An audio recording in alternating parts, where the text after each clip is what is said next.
Section 250.32 of the National Electrical Code, or NEC, addresses grounding requirements for feeders supplying separate buildings or structures.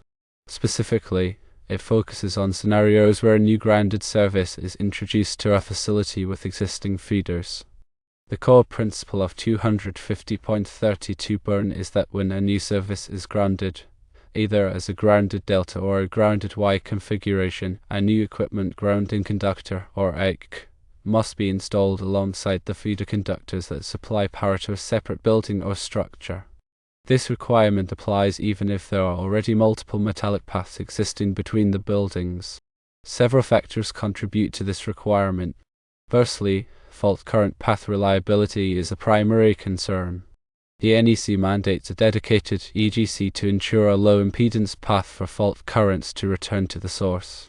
This low impedance path is crucial for the fast and reliable operation of overcurrent protective devices such as circuit breakers and fuses. The faster these devices operate, the quicker fault is cleared, thereby reducing the risk of electrical shock and equipment damage. Secondly, existing metallic paths might not be sufficient.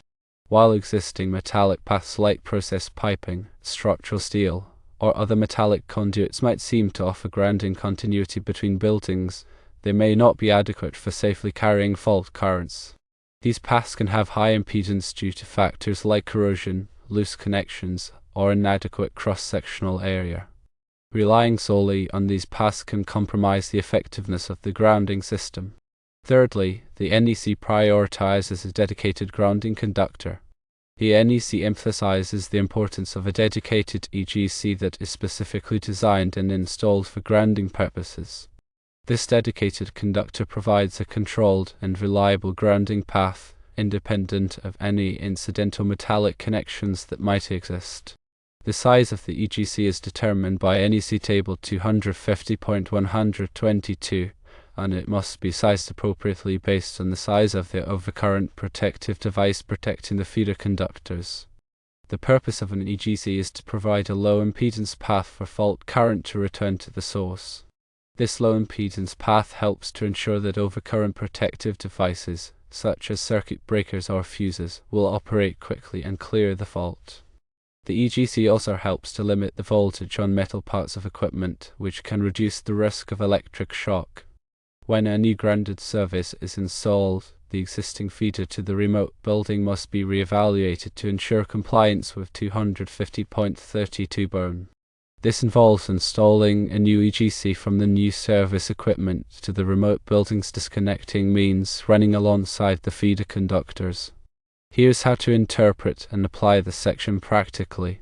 1. Determine if the new service is grounded.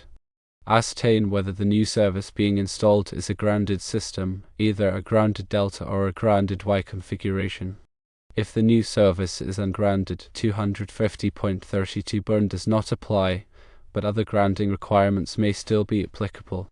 2. Identify existing feeders to separate buildings. Locate all feeders that supply power from the main building with the new service to any separate buildings or structures. 3. Assess existing grounding. Evaluate the existing grounding arrangement for these feeders. Determine if an EGC is already installed with the feeder conductors. If an EGC exists, verify its size and condition to ensure it meets current NEC requirements. 4. Install a new EGC if necessary. If the new service is grounded and an adequate EGC does not already exist with the feeder, install a new EGC that runs with the feeder conductors. This EGC must originate from the new service equipment and terminate at the disconnecting means in the separate building. 5. Size the EGC appropriately. Refer to NEC Table 250.122 to determine the correct size of the EGC based on the rating of the overcurrent protective device protecting the feeder conductors. Ensure the EGC is sized large enough to safely carry fault currents. 6. Consider the type of EGC. The EGC can be a wire, a cable, or a busbar. If a wire is used, it must be installed in the same raceway or cable as the feeder conductors. 7. Ensure proper connections. Make sure all connections for the EGC are secure and properly torqued. Use appropriate connectors and grounding techniques to ensure a low impedance path. 8. Document and label. Document the installation of the new EGC and label it appropriately. This will help with future inspections and maintenance. Consider a scenario where a plant has an existing 480-volt, 3-phase and grounded service. The main service equipment in one building feeds 3-phase power to another building 1,000 feet away. The feeder is 3-wire in non-metallic conduit. Both buildings and all other buildings on site are tied to an extensive 4/0 buried ground electrode system and also have many other metallic paths such as process piping between buildings. All electrical equipment, panels, and so on are bonded to this electrode system. The entire facility electrical system is being expanded as part of an overall plant expansion. A new utility service will be installed. Grounded delta or grounded Y supplies are being considered. The existing feeder described above was intended to remain unchanged.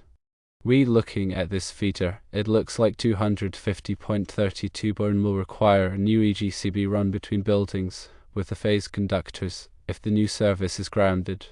In this case, if the new service is grounded, then yes, according to 250.32 burn of the NEC, you are correct to infer that a new EGC must be run between the buildings along with the phase conductors. This requirement applies even though the existing feeder has multiple metallic paths between the buildings and an extensive ground electrode system. By installing a new EGC, you ensure that the new grounded service has a dedicated, low impedance path for fault currents, enhancing the safety and reliability of the electrical system.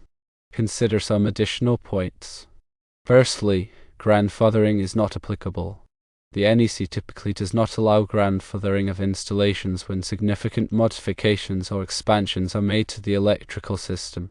The installation of a new service constitutes a significant modification, triggering the need to comply with current code requirements. Secondly, coordination with other codes and standards. In addition to the NEC, other codes and standards might apply to the grounding and bonding of electrical systems in industrial facilities. Coordinate with relevant authorities and stakeholders to ensure compliance with all applicable requirements. Thirdly, engineering review. Complex electrical systems and installations should be reviewed by a qualified electrical engineer. An engineer can assess the specific conditions and provide recommendations to ensure compliance with the NEC and other relevant standards. When dealing with electrical codes and standards, it is always recommended to consult with qualified electrical professionals and local authorities to ensure compliance and safety. The NEC is updated regularly, so staying current with the latest edition is crucial.